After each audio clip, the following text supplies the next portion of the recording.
Dit is Wiel, mijn 60-jarige vader, die mede dankzij de coronasituatie de laatste tijd te veel stil heeft gezeten. In deze serie gaan wij proberen mijn vader weer strak en topfit te krijgen. Want daar is hij klaar voor. Althans, dat zegt hij.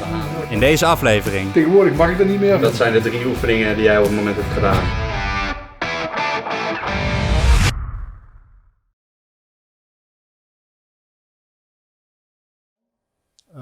Ik ben Wiel Schoeber. Ik ben de vader van Marijn Schoeber, onder andere. Ik heb nog een andere zoon, Jascha. Dat is zijn oudste zoon. Zelf ben ik 60 jaar. Vroeger een keer geboren in een klein dorp. Dicht bij de boerderij van mijn opa. In de sport ben ik begonnen als voetballer. Ongeveer de carrière van Marijn gevolgd. Ik ben keeper geweest vroeger. Maar toen ik een jaar of 15 was, toen hebben ze me een paar keer flink geschopt met mijn keeper spelen. En toen had ik er geen zin meer in. Toen ben ik overgestapt op een andere sport. Ben ik gaan volleyballen. Daar heb je tenminste een net ertussen. Hoe lang is het geleden dat je überhaupt gesport hebt? Een jaar geleden denk ik bijna. Het is alleen gewandeld in dat jaar. Ja. Ik deed volleybal en badminton op dinsdagavond en op vrijdagavond. Maar sinds de corona heeft toegeslagen, zijn de sporthallen gesloten. We gaan beginnen met een aantal metingen om te kijken waar die nu staat. We willen naar bepaalde doelen toe werken. Dus dan kunnen we ook kijken of we die doelen gaan behalen in de komende 12 weken. Wat we uiteraard gaan doen. Dus als je je shirt omhoog zou kunnen doen, dan... Wow! En de buik niet inhouden natuurlijk. Wow. Dan gaan we de buikomvang meten en de heupomvang. Zo. Ja? Koude handen, jongen. Zitten we op 110 centimeter. Vervolgens meten we de heupomvang. Die zit op 112. 82. Dan is het tijd om je gewicht eens even te checken. We gaan het gewicht nu wel meten, alleen uiteraard is deze niet helemaal accuraat. Vanaf morgenochtend starten we ermee. Je moet het namelijk op een nuchtere maag doen, op het begin van de dag. Dus we gaan even kijken hoe het er nu voor staat. 87,3. 18 was ben ik verhuisd naar Nijmegen. Ben ik in Nijmegen gaan studeren. En in Nijmegen ben ik vrij snel daarna bij de HBO Sport gegaan. Ook heel veel volleybaltrainingen gegeven. Ik heb het zelfs tot voorzitter geschopt van de HBO Sportraad. Om die andere mensen, andere studenten ook andere sporten te laten beoefenen. Op dat moment was ik leraar aardrijkskunde en geschiedenis geworden. Maar na 2 jaar heb ik er toen voor gekozen om reisleider te worden. Ben ik een aantal jaren naar het buitenland gegaan. Allemaal reizen gedaan in Turkije, Nepal, Engeland, dat soort landen. Ja, die jaren kon ik eigenlijk niet goed sporten, omdat ik dan te veel van huis af ga. Want dat was midden 80e jaren was het in Nederland heel slecht. Er was redelijk veel werkloosheid, dus wij zaten allemaal de hele dag in de kroeg. Ja, dat kun je ook geen jaren volhouden, of misschien wel, maar ik niet. En ben ik met een omscholing begonnen, logistiek.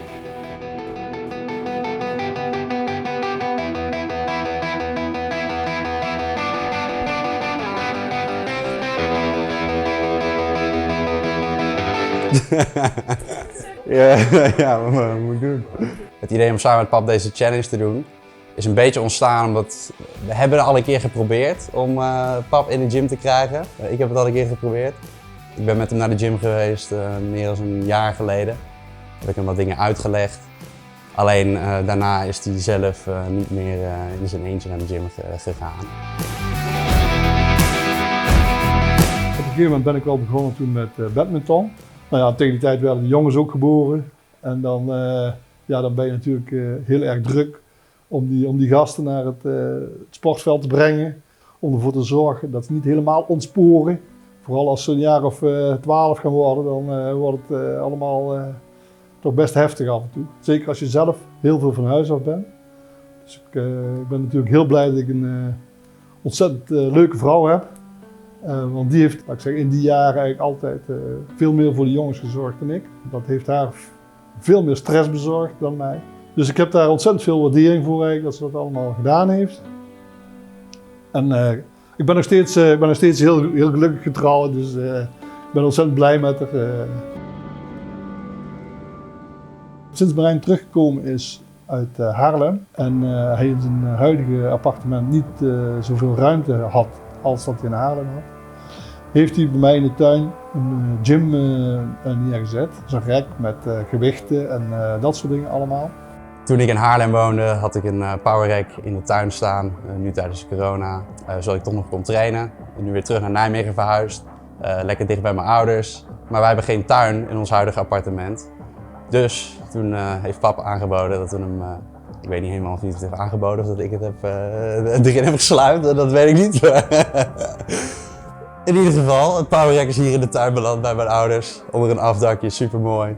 En nou ja, pap die ziet natuurlijk dat ik hier aan het trainen ben. Mijn vrienden komen ook over de vloer. Stan die komt zelf. Nu staat dat ding hier buiten en eigenlijk af en toe denk ik van nou, misschien moet ik daar eens wat mee gaan doen. Want ik heb misschien een beetje een zetje nodig om daarmee mee te beginnen. Hij wil het deze keer een stuk meer denk ik dan de vorige keer. En hij is wel echt gemotiveerd om er iets van te maken.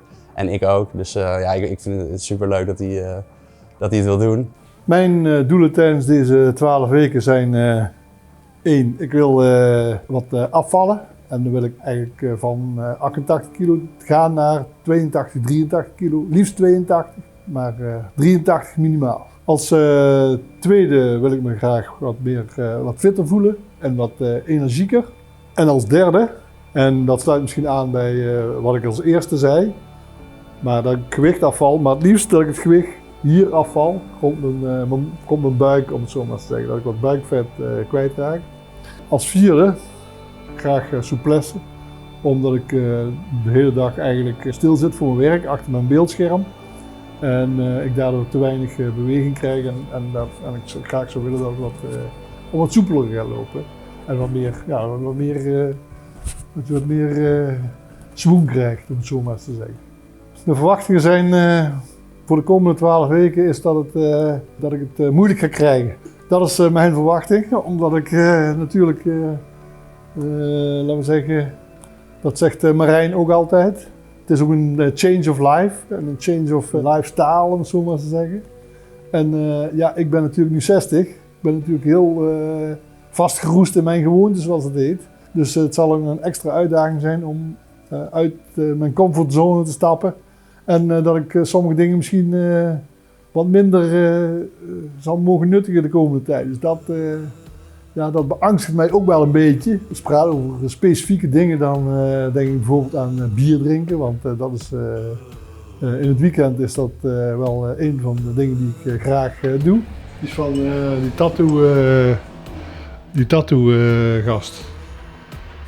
Tini, van wie was de glas ook alweer? Die tattoo. Tattoo-gast. Tattoo. Oh, uit Amsterdam. Ja, hoe heet je wel weer? Oh, die een beetje dikke gast. Ja. Die een beetje op een Harley rijder lijkt. Ja. Meegenomen in Madrid. Meegenomen, dat denk ik niet gekocht. De meeste glazen die in de kast Zijn staan, meegenomen. die zijn meegenomen. Zijn gekregen zonder dat ze het weten. Nou, nee, dat mag ik niet meer. Hè. Vroeger nam ik die altijd mee. Maar tegenwoordig mag ik dat niet meer van mijn vrouw. Hebben we te veel meegenomen? Ja. En tegenwoordig doe ik het altijd netjes vragen in een café als we daar zijn. Ja, dat mag dan gewoon. En dan zeggen ze tegen mij, nee, maar dan is prima, mag je zo meenemen. Okay. Dus nou, ja. De spanning is er dan eigenlijk een beetje af, maar ja. Zelfs er is een biermerk naar hem vernoemd. Dus die hebben we ook nog uit vroege tijden heb ik die een keer meegenomen. Meegenomen. Heel voorzichtig. Biel klinkt ook heel gek voor mij. Maar Biel is wel echt een geweldige naam. Wie heet er verder Biel? Maar een Biel is dus een weg. Ik vind mayonaise bijvoorbeeld heel lekker. We hebben ook mayonaise, dat is samurai heet dat. Nou, dat vind ik gewoon geweldig. Ik gebruik ik ook redelijk veel als ik frieten eet. En ik ben ook wel een aardappeljongen, dus ik vind aardappels ben ik dol op. The shirt is nice. Now I have to work on my size. We doen het in het Nederlands en dan gaat hij alsnog. Mr. International. Mr. International. Dat dacht ik. Maar dat is een van de dingen waar we aan gaan werken natuurlijk. We hebben het gewicht gemeten, je wilt graag afvallen. Ja. We hebben gemeten wat de buikomvang, de heupomvang is. Ja. Die gaan we kleiner maken de komende 12 weken. Maar daarnaast wil hij ook zijn lenigheid verbeteren. Dus daar gaan we nu ook een test voor doen. Om te kijken hoe je er nu voor staat. Inderdaad hoe dicht je erbij zou kunnen komen. Nou, dus we meten van middelvinger naar middelvinger. Dus dat is 30 centimeter verschil. Oké. Dit is de meting. Een meter zweten. En dan kijken we hoe dicht je bij de muur zou kunnen komen. Oh! Dit gaat hartstikke goed. Dit gaat hartstikke goed. Nou, dan kunnen we tot de handpalm. Dat is 10 centimeter. Dus dat is niet slecht hoor. Uh-oh. Ja, Straks is hij minder goed in pap. ja. Nee, maar daarom dacht ik, klopt hier iets niet. Maar nee. Ik zal het meten. Ik zal het meten, hè, hoe dat zit. 3 centimeter te kracht. Zo moet je het doen. Dus kun je zo naar beneden. Gaan we nog één test doen. En dit is de zwaarste test. De fitheid test. Met een Fitbit omgedaan, zodat we je hartslag kunnen meten. Nee, neem even rust, zodat zijn hartslag even terug naar normaal gaat. Ja. Omdat we toch met dingen bezig zijn. Zijn hartslag gewoon een normaal ritme heeft, dan kunnen we die van tevoren opschrijven. Dan gaat hij fittest doen. En dan kijken we na 1 minuut hoe zijn hartslag dan is. Welk cijfer zou jij geven voor fitheid op het moment in je leven? Van 0 tot 10? Een 6 zou ik daar wel geven. Die 6 moeten we dus verbeteren in de komende 12 weken. En hoe moe ben jij op dit moment? Op dit moment ben ik helemaal niet moe, dus dan ben ik van 0 tot 10 ben ik 0 of 1. Oké, dan gaan we nu de hartslag meten in de rust. De hartslag is 63. Maar we schrijven ook de bloeddruk meteen even op. Dus ga je gewoon een beetje sneller. Ja, maar wacht. Let's go. Zit op de helft. Ga zo door, je bent er bijna. Dat was hem. Kijk. Nou, Goed zo. Dan gaan we hem nog een keer meteen meten. nou ja. Dan gaan we meteen meten, Ik jongen. ben er wel klaar mee met de 12 weken. Zo. Ja, daar hebben we hem. Zit op hartslag zat op 63 en nu op 103. En dan hebben we nu eigenlijk alles wat we nodig hadden. Nu we alles gemeten hebben, gaan we ook nog even wat beelden schieten van hoe hij er momenteel uitziet. Op deze manier kunnen we tijdens het proces en achteraf ook visueel de progressie checken. Tijdens de opnames deze dag kwamen wij op nog een 5e doel. Pap draagt momenteel een XL in zijn sportshirts. Komt vooral door zijn buikomvang. En we willen tijdens deze serie van de XL naar de L gaan.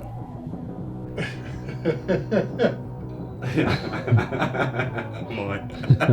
Ja, en achterwaarts ook nog met je rug naar ons toe. Het zal wel redelijke backmuscles zitten. Hey, op het moment doe jij volgens mij al een aantal oefeningen. Heel af en toe doe ik wel eens wat. Ja, dat klopt. Misschien zou je even kunnen laten zien wat je op het moment dan doet. Wat doe je op zo'n dag? Nou, dan ga ik zitten. Goed vastpakken, ook weer in het midden. En dan relaxed gaan liggen. En dan doe ik zo.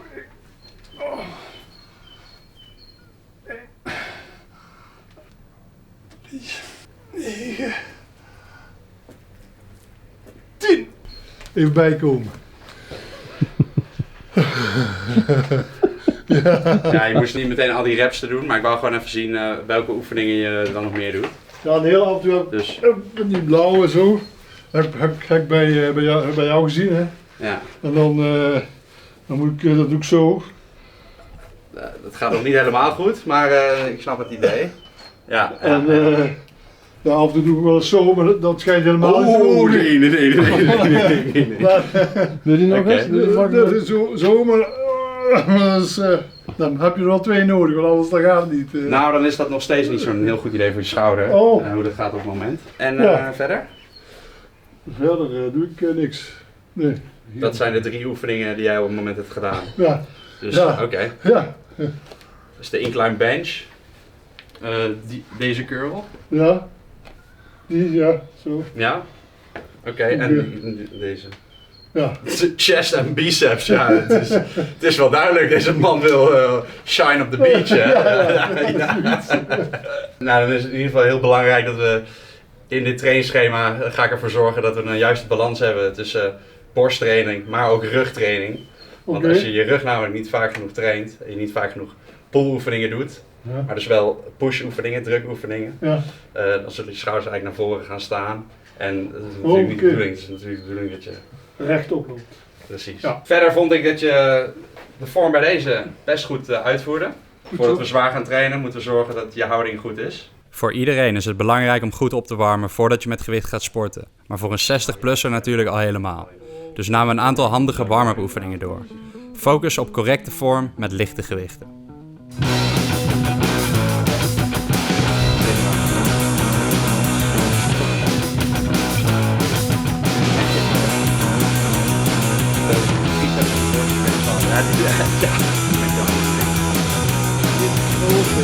Oh, dat is best zwaar. Ja. Oh, jongen. Nou, we zijn nog de warming-up aan het doen. Ja. Dus we gaan beginnen met de benen. Ken je de squat nog? Squat, dat ging zo geloof ik. Beetje door de knieën zakken. Beetje door de knieën zakken. Er is dus nog best wel wat werk aan de winkel. Schouderwijd.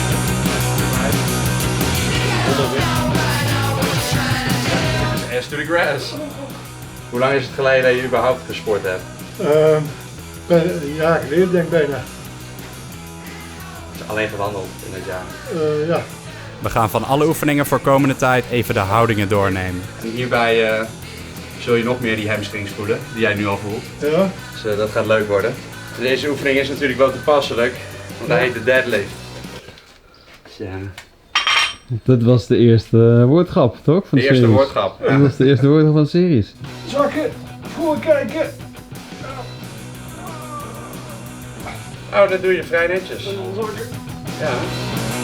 Schouderbladen bij elkaar. Ja. Buikjes verdwenen, de chest is er. Kleine hollingen niet terug. Ja, een beetje door je knieën, maar niet te veel.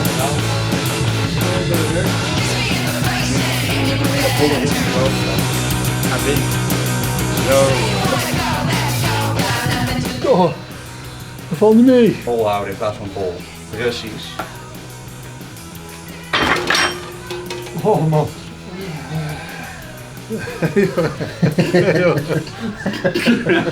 Hoe moet jij met die camera? Snap je? En dan komt je hoofd eronder. Voor je rotator cuff. Wil je hier terecht komen. Daar.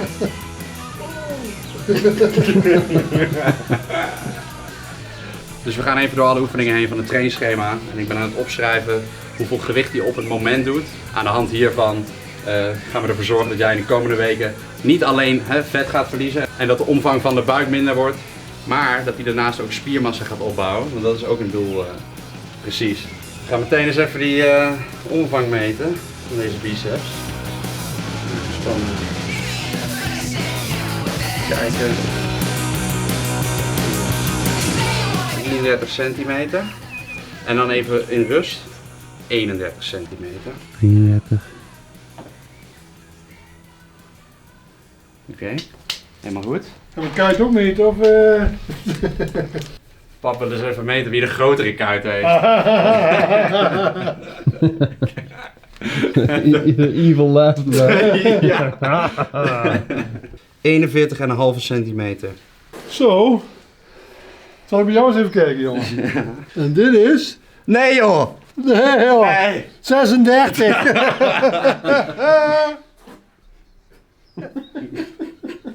Zullen we dan ook maar even mijn armen opmeten? Nou, Marijn, het scheelt bijna niks. Marijn, anders doe jij nog een 12 weken kuiten challenge. Ik doe de 12 weken kuiten challenge. Dus we zijn samen op het idee gekomen om dit te doen en ook om het vast te leggen op video. En dat vind ik wel super leuk, want laat natuurlijk ook zien dat hij mij echt super erg support in wat ik doe. En dat hebben mijn ouders natuurlijk altijd gedaan. Het leukste aan deze uitdaging vind ik wel dat ik pap nu met iets kan helpen. Dus mijn vader, ik had ook nooit een betere vader kunnen hebben. Dat zeg ik heel vaak, daar denk ik vaak over na. En ook geen betere moeder en ook geen betere broer. Dus ik ben heel blij met mijn familie. Beetje emotioneel. En zelfs met verhuizen, ik kan nog steeds niks ophangen, weet je. Dus klussen kan ik niet. Dus, hij heeft me met zoveel altijd geholpen en hij is er altijd voor me. De afgelopen jaren ben ik ook gewoon super druk geweest en is mijn carrière heel hard gegaan. Op heel veel verschillende manieren. Maar heb ik ook wel lastige tijden gehad en dan is hij er altijd voor mij. Zijn mijn ouders er altijd voor mij. Dat weet ik ook. En ondanks ze soms misschien bepaalde dingen niet begrijpen, zijn ze er wel altijd en proberen ze het wel te begrijpen. En ik wil natuurlijk mijn zoon niet teleurstellen in dit geval. Dus ik ga natuurlijk mijn uiterste best doen om dit tot een goed einde te brengen. Oké, pap, wat hebben we hier? We hebben hier een lekkere Birra Moretti uit Italië met een bijpassend glas. Natuurlijk is het niet de bedoeling dat we te veel bier drinken tijdens deze challenge. Is dat zo?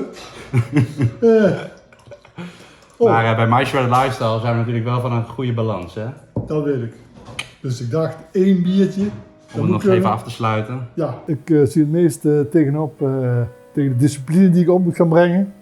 Dat ik voor mezelf toch tijden in moet gaan ruimen om te gaan trainen. We helpen elkaar altijd, maar nu kan ik hem ook echt iets leren. En dat vind ik wel super tof. Dus de rollen zijn een keer omgedraaid. Nee, ik heb wel echt fucking veel zin in deze challenge. Er worden super leuke 12 weken. En we gaan er echt iets van maken. Hij is er ook echt klaar voor. Ik ben er natuurlijk klaar voor, dus we gaan knallen. In de volgende aflevering. Pakketje binnen. Als je moeder nou de hele dag zat te snacken en chips zat achterover te werken.